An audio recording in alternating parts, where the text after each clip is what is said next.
Donald Trump's press secretary, Carolyn Leavitt, is simply not very good at her job. Her role, essentially, is to spread misinformation and push false narratives. But even that she struggles to do. Most of her appearances devolve into shouting, lashing out, or full-on meltdowns. Case in point, her recent appearance on Fox News, yes, the same Fox News often criticized for being a pro-Trump propaganda outlet. Even in the most favorable setting imaginable, Leavitt couldn't hold it together. She completely unraveled, and the reason is obvious. Everything is going wrong for Donald Trump. We'll dive into her latest breakdown in just a moment, but first a quick favor. If you enjoy our coverage, please leave a like on this video, and if you haven't already, hit that subscribe button. It really helps the channel and means a lot to me. Now, before we dissect Leavitt's meltdown, let's look at why Trump and his team are so rattled. There's actually some good news for Democrats that seems to have pushed Leavitt over the edge. I wanted to start on more of a hopeful note, because this week has been tough, but has also shown that there are a lot of people out there who are fighting back. I'd even venture to say this has been the best political week Democrats and anyone else horrified, no, there's a lot of you out there, by the Trump administration and what they've done since Election Day. And what's most exciting is that this energy shift is really being driven by people across the country. Hundreds of thousands of Americans poured into the streets yesterday in communities, big and small communities too, to protest against Trump. While cities like New York and DC saw tens of thousands of people, big crowds also showed up in red areas too. Places like Farmington, Maine, in a county that Donald Trump has won in every election. Red Bank, New Jersey, where Trump won the county by double digits. Sedona, Arizona, in a county Trump won by more than 30 points as he flipped the state red again. Missoula, Montana, in a state where Donald Trump won by 20.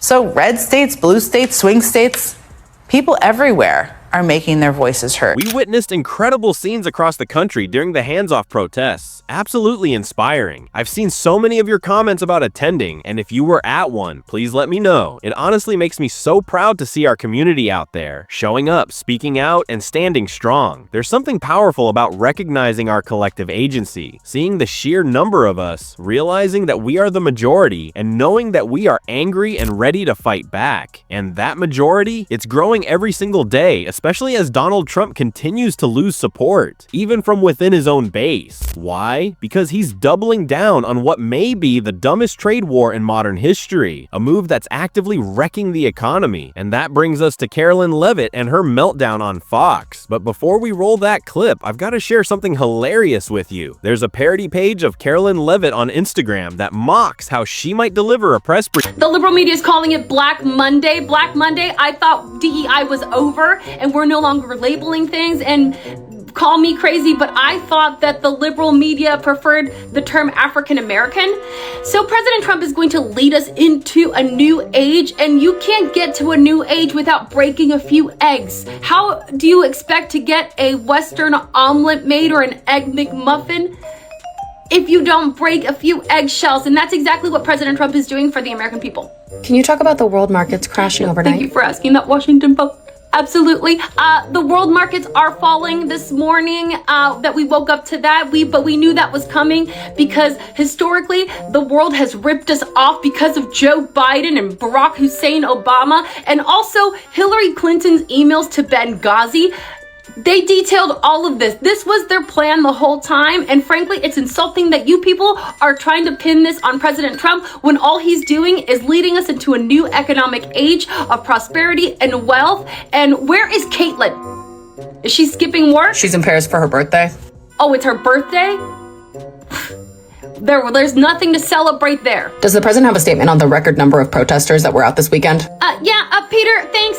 There were record numbers of AI generated people that hit the streets. The Clintons and the Obamas and the worst president in human history, Joe Biden, paid people to stand out on the streets and say that they were out there, sure. But if you want to talk about record numbers, let's talk about the record numbers of people that voted for our President Trump, in landslide numbers like you've never seen before. The numbers of The Apprentice, the record-breaking television show, record-breaking Miss Universe numbers when President Trump only knows success, and those are the records that you should be worried about. Can the president offer any peace of mind for people that are afraid of losing their retirement because of the stock market crashing? Yes, people are worried about losing their retirement, and President Trump takes that incredibly seriously. We are the stewards of the economy, and you need to understand that this is the storm before the calm. People need to hunker down because there will be some rain, there might be some flooding, you might have to eat some canned food. First of all, let's talk about the parody, because wow, the makeup, spot on. The little cross necklace, perfect. And the delivery. I honestly couldn't tell the difference between the comedian and Carolyn Leavitt herself. That stiff, stammering delivery. Mr. President Trump is going to do the, this. That is exactly how she sounds. Now look, I didn't like Kayleigh McEnany either, but let's be real, she was at least more polished. With Carolyn Leavitt, I've got real issues. It's not just that she's bad at the job, it's that she's constantly lying and pushing a dangerous criminal agenda on behalf of what might be the most corrupt administration in modern American history. The Democrat Party has been completely captivated by these far-left lunatics, and I'm not sure which Democrat on Capitol Hill is going to stand up and be the sensible voice, but I won't hold my breath, and best of luck to them if one chooses to stand up. They are enjoying their lowest approval rating ever because this is who they are trying to represent. These far-left activists who don't stand for anything, they only stand against Donald Trump, and they hate, as you just heard from that one individual who wished death upon the president of the United States. They not just hate him, they hate the nearly 80 million Americans who elected to vote him. The Democrats have officially become the party of crazy. President Trump and the Republicans are the party of common sense. Yeah, my constituents were on their hands and knees with a leash. I might switch parties, Caroline, but that's just me. Carolyn Leavitt is out here throwing a full-blown temper tantrum over how a few people dressed at a protest. Meanwhile, the Dow is tanking, we're teetering on the edge of a recession, and our president is visibly unraveling before our eyes. And this is what she's choosing to focus on. Let's be serious. How does someone from the party that literally led the violent January 6th insurrection have the audacity to criticize peaceful protesters on the Democratic side as extremists? It's beyond hypocritical. It's flat out nonsensical, but it wasn't just rage we saw from Carolyn Leavitt. Unfortunately, she also had a moment of smug celebration, gloating over what she sees as a win for the Trump administration. I hesitate to even call it a success, but she certainly seemed proud of it. Take a look at this clip. This is a massive legal victory, Jesse, a massive victory for law and order and for our constitutional republic and the sovereignty of the United States of America. We called on the Supreme Court to rein in these activist judges like Judge Boasberg, who was completely out of line in trying to say that the president didn't have the executive authority to deport foreign terrorists off of our soil. We have always maintained the position at the White House that the president was well within his constitutional authority to do so. And this decision proves that President Trump and our administration have always been right from the beginning. He will continue to utilize the Alien Enemies Act to remove foreign terrorists and Tren de Aragua members, vicious gang members from American communities. And because of this ruling, the United States of America is a much safer place. Our team will get to work tomorrow to deport these heinous, violent foreign terrorists from our neighborhoods. So Donald Trump just scored his big win, courtesy of his hand-picked corrupt Supreme Court. No surprise there. But let's be clear about what this ruling really means. They are openly admitting that they want the power to commit acts that should be and are crimes. I don't care what the Supreme Court says. If they want to pause justice, twist the law, or extend some artificial deadline, it doesn't change the reality. Donald Trump has no respect for the rule of law, and a corrupt court enabling him doesn't make what he's doing any less immoral. Let's talk about what's actually happening. Trump is disappearing people. He's deporting lawful permanent residents. And now, with the court backing him, we're supposed to act like this is normal. It's not. It's terrifying. This is about more than policy. It's about intimidation. It's about silencing opposition. And that's exactly what Senator Adam Schiff addressed today. And we've come to realize, much to our shock, that there's nothing inevitable about this. There's nothing inevitable about democracy or democratization. That this experiment in this country, this great experiment, self-governance, now 2.5 centuries old, is not inevitable. It was improbable at its start. And we've witnessed something we never would have imagined in this country. We have witnessed with incredible rapidity the creation of a climate of fear by this administration.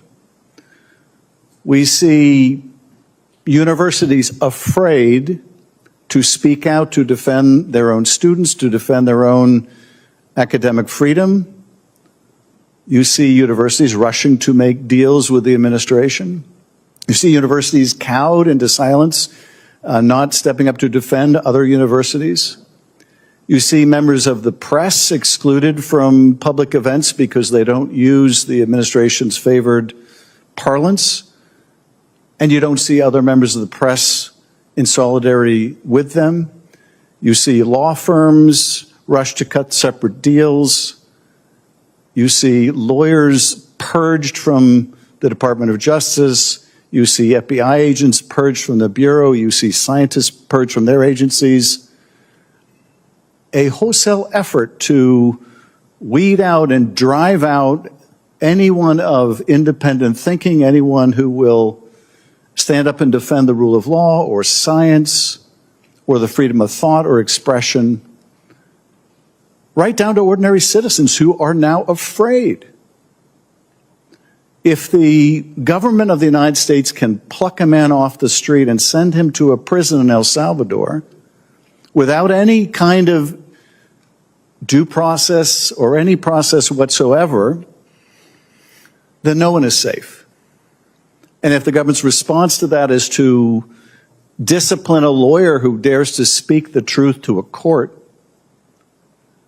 then no one is safe. This is not what this country is supposed to be about. And yeah, I know, it feels harder to say that after a second Trump term, but deep down, we do still know the difference between right and wrong. Let's be honest about what's really going on here. The reason Donald Trump is pushing this mass deportation plan, why he's targeting even lawful permanent residents, is because in those early weeks of his administration, they weren't hitting the numbers they wanted. They expected mass roundups, huge deportation stats, but when that didn't happen, they shifted to something darker. Now, in an attempt to project strength, they've resorted to the most grotesque and unlawful tactics, ripping away fathers, community leaders, and people fleeing real oppression and gang violence, sending them back to countries they've never even known. Why? To scare you. That's what this is. It's a fear campaign. But here's the thing, it only works if we let it. It only works if we stay scared. That's why we fight back. That's why we protest. That's why we call it out. Loudly, clearly, and relentlessly. And clearly, it's working. Just look at how rattled Carolyn Leavitt is. And if there was ever a reason to keep going, it's to keep her upset. So let's stay loud. Let's stay active. I'll be here with you every step of the way, calling this out every single day. If you want to support the work, hit that subscribe button, leave a like on this video, and if you've stuck around to the end, drop a blue heart in the comments to let me know you're in this with me. Until next time, keep fighting.